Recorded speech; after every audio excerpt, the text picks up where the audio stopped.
সুপ্রিয় মাছ চাষি ভাই, আমরা অনেকভাবে মাছ চাষ করি।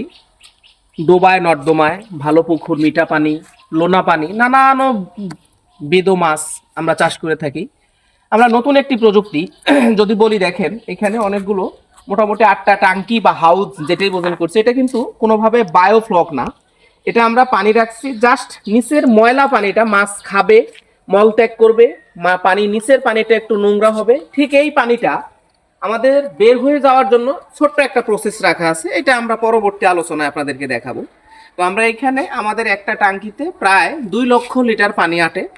এইখানে আমরা 80,000 পিস পাবদা জাতীয় মাছগুলো আমরা বা কাঠ পিস মাছগুলো আমরা চাষ করি। তো এই মাছ আমরা কিছুদিন আগে দিয়ে রাখছিলাম। আমরা আজকে দেখব মাছের গ্রোথটা। আমরা একটু যদি দেখি,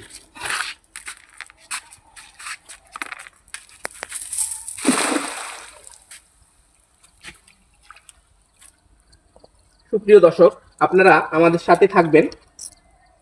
আমরা আমাদের প্রযুক্তির জাস্ট একটু দেখাচ্ছি আপনাদের।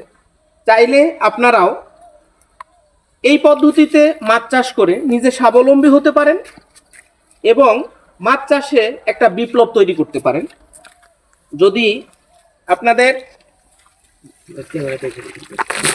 এই যে দেখেন, যদি আমরা দেখাই, এই যে পাবদা মাছের সাইজটা যদি দেখাই, আমাদের এই মাছগুলো খুব বেশি দিন হয় নাই। যদি বলি, আমরা অল্প দিন হয়েছে মাছগুলো আমরা এখানে মজুত করেছিলাম।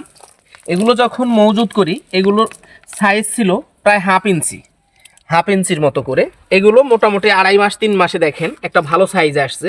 তো আশা করব আমরা যারা মাছ চাষের সাথে সম্পৃক্ত আছি, আমরা চাইলে ডোবা, নর্দমা এবং পুকুর হাবিজাবির পাশাপাশিও আমরা কিন্তু চাইলে এরকম হাউস পদ্ধতিতে, যাদের জায়গার সংকট, আমরা কিন্তু করতে পারি। সবাইকে ধন্যবাদ।